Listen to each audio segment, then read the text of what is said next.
Hey there, Dan Munch, one half of Flippin' Info guys. Welcome to another edition of Edmonton Uncovered, and we are at a hyper craft beer pub in the heart of Whyte Avenue, and we're here with the owner, operator, Geordie. Hi, Dan. Thanks for having us. Thank you. Thanks for asking me. So we're at this really cool place, Craft Cork. How did you come up with the idea for this place? Well, I mean, being a craft beer fan as well as a wine fan, we decided to combine the two. When we looked at Whyte Avenue, we noticed that there were a lot of chains coming into the area. So we wanted to come in with a local aspect and offer hyper-local, meaning all Edmonton craft beers on tap. Edmonton spirits are featured in our drinks, and our food is locally sourced as well. And we thought that'd be a really good fit, considering all the chains that are popping up on the Ave. And so far, it's going really well. I see all the local taps. So how did you decide with what beers you wanted to go with, and what beautiful spirits I can see on the top shelf? It's a good question, and it took time. We basically met with each brewery, discussed what their offerings were, and if they wanted to partner with us. Each of these companies that we work with, we consider local partners. So for about 6 to 8 months before we opened, we did beer tastings, we did spirit tastings, we met with the brewmasters, we met with the distillers, and we made a choice on each of them to make sure that we had a very good variety. Okay.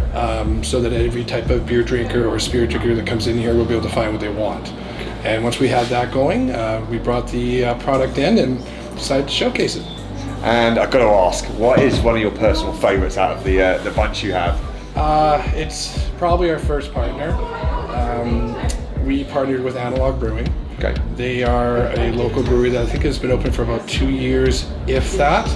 And they make a very good IPA. It's actually a milkshake IPA. It's called In Another Castle, and it actually has a lactose sugar in it, which gives it a smooth finish. So for IPA drinkers out there, we're always looking for the hoppiest or something different, and this is definitely both. So if I had to choose, sorry guys, all the other breweries, I definitely would pick that one. Yeah, I like the rhubarb sour. You do? Rhubarb and I think it's strawberry, yes. yeah.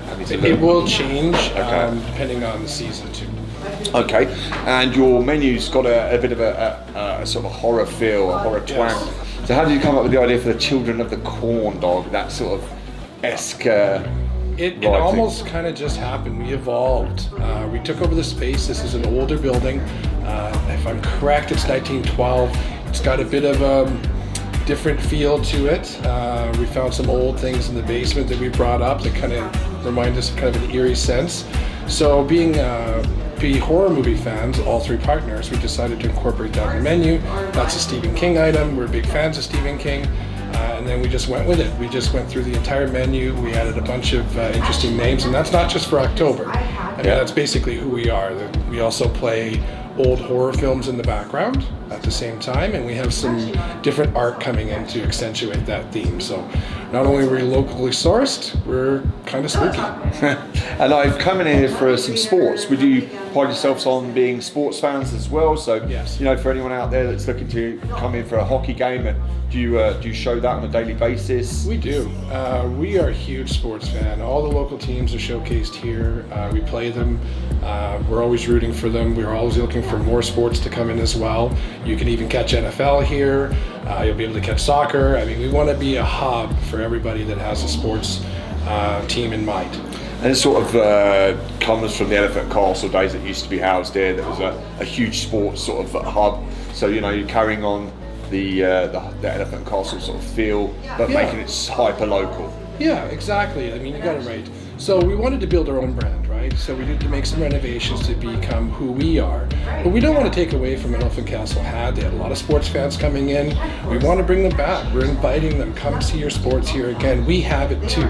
So we wanted to keep what they had and then just add on our brand and our theme. Yeah, and it's so cool to have an independent company who have come and set up shop in this space, because this is what we're all about. We do not want Whyte Avenue getting all the big conglomerates. We want to keep it local, and it looks like you're doing the absolute best thing and keeping it local.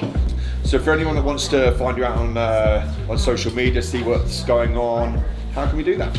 You can find us on any social media site, Facebook, Instagram, Twitter. You can visit our website. The links are there as well. So, I mean, we can be accessed pretty much anywhere.